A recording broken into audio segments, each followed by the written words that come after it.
Big South Basketball Media Day 2015. Pleased to be joined by the head coach of the Flames, Ritchie McKay, as well as TV color commentator this year, Paul Nazigian, as well. And Coach, I know coaches look forward all year to Media Day, don't they? Isn't that really the highlight of the season for you guys, getting and talking to all of us, right? Matt, yes. Talking to you, yes. Yeah. No, it's part of it, and we're excited just to have a chance to be back in the Big South and get to see some familiar faces. It's nice. Yeah, you coming back. How much has the league changed, do you feel like, since you left, 6 years ago? Changed significantly from the coaching staffs. Cliff Ellis, I think, from Coastal, and Greg Nybert from Presbyterian, I think, are the only two guys that are. Oh, and Barkley. So just three of the 10, and I'm excited to learn some new systems. I've been watching a little bit of tape of our future opponents, but really have a lot of respect for some of the new guys that weren't here when I was last time. Scott Cherry, who has the preseason favorite in High Point, and Pat Kelsey's a good friend from Winthrop. Jason G. along with.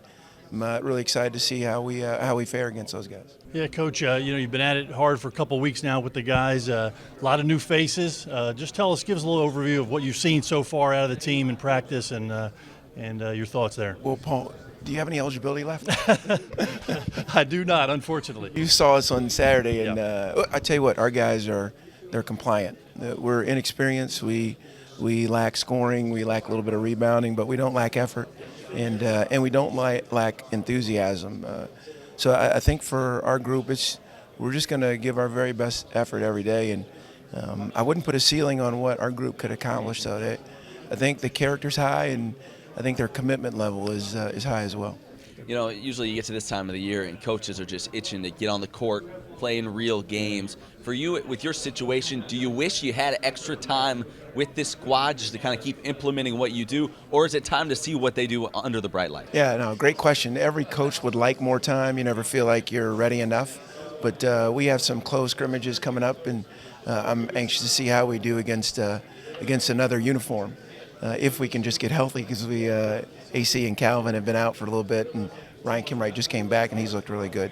So yeah, I want to see how we measure up for sure. Have you seen a guy kind of separate himself maybe as the leader, a guy early on that people are looking to kind of carry? Maybe it's not carrying the scoring load or whatever, but just kind of a presence on this team. Yeah, Mayo is leading the group to the buffet line, and no, I'm just kidding. Mayo's an exceptional kid. But AC Reed's really stepped up. I think he's got a quiet personality, at least in front of the coaches. He's very well liked amongst his teammates, but I think his knowledge of the game and his commitment to being a part of something that's bigger than himself, his unselfishness, I think he's kind of evolved as a natural leader. But Calvin Hoffman, Evan, Ryan, honestly, all of our guys have done a pretty good job in terms of their buy-in and trying to get everyone to have both feet in the boat, if you will. Coach, not only are you getting your team ready, but as you return as head coach, you're trying to instill your philosophy. Tell us a couple of things that you want your teams to be known by. Well, without question, we want to get in the pack line defense, and Coach Bennett, both Dick and Tony Bennett, have been instrumental in who I am as a coach, and I know that defense can translate into great success. It's just hard to get it in, and it takes a little bit of time. But anytime that you have a team that is confident that they can go into someone else's venue and have a chance to win, I think you've got a team that can compete at a high level.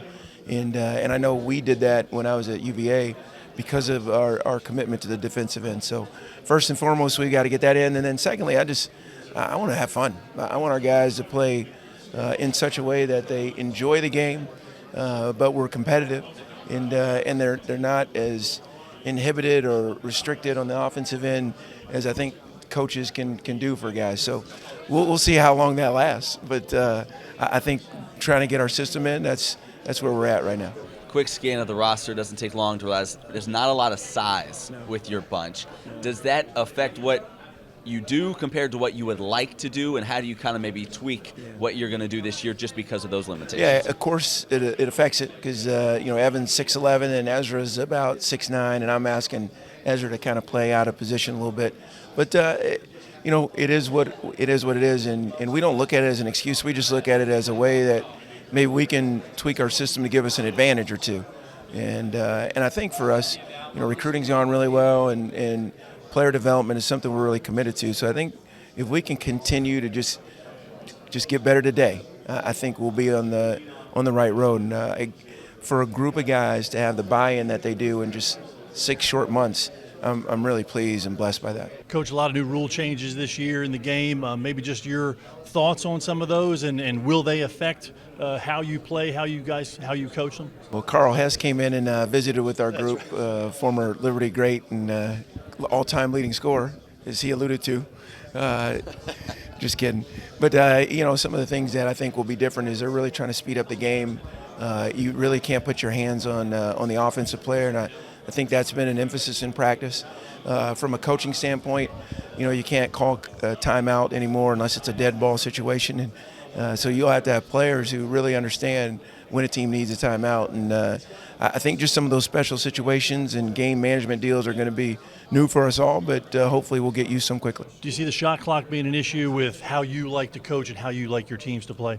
I really don't. I hope that we can be difficult to score against. So it's easier to defend for 30 seconds than it is 35.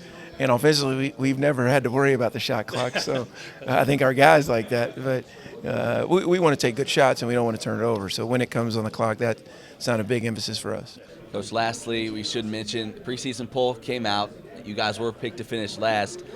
Do you use that as some type of motivation? What do you make of that? Coaches usually say they don't pay any attention to it unless they feel like they're slighted, and then you try to use it as motivation. But what do you make of that? And I guess going forward, nowhere to go but up, right? Hey, did you have a vote? I did not. I would have voted higher. You would have? Yeah, okay, yeah, great, absolutely. Great. Yeah, this will probably be the only day that I think about it, and it'll be because I have to answer questions. But for our program and where we want to go, I guess we can look back on this someday and say, hey, at one point in our tenure we were predicted last, and motivation that doesn't motivate me any more than we're already motivated. And I think I speak for our assistant coaches and our administration that we have high expectations for our basketball program. So I'm not really going to pay too much attention about where we were picked. Coach, it's going to be a fun year, exciting times ahead. Thanks so much, and look forward to the season. Matt, Paul, thank you guys. And for much more on Big South Media Day, keep it right here at libertyflames.com.